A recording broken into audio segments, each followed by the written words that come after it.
জংঘলৰ সপনজাকৰ লগত একদিন এটা সৰু হাতী পোৱালি, হাতীমণি, পানীৰ কুঁৱৰীত খেলি আছিল। পানীৰ টুপটাপ শব্দেৰে জংঘলটো আনন্দিত আছিল।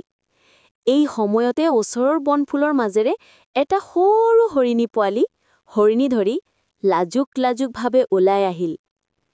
হৰিণী ধৰি হাঁহি, "তই এতিয়া কি খেলি আছিল হো?" হাতীমণি, "মই পানীত খেলা আৰু নাচো, তই চালে মোৰ ভাল লাগে।" হৰিণী ধৰি অলপ ভয় পাইছিল, কাৰণ হাতীমণিৰ পায়ে জোৰ বেছি। কিন্তু হাতীমণি মিচিকে হাঁহিতে ক'লে, "চিন্তা নকৰিবি, মই ধীৰে ধীৰে নাচিম, তই জানো অসুবিধা নোপোৱা?" দুয়ো একেলগে ধীৰে ধীৰে নাচিবলৈ ধৰিলে। বতাহৰ সুৰে বনটোত মিঠা ধুন বাজিলে।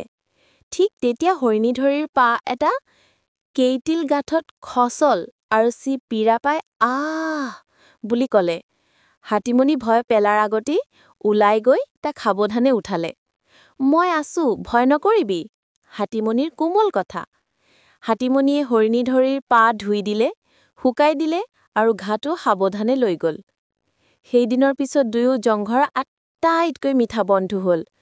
ডাঙৰ সৰু, জোৰ দুৰ্বল কোনটো মুখ্য নহয়। বন্ধুত্ব মানে একে আৰু এজনক বিশ্বাস আৰু সহায়।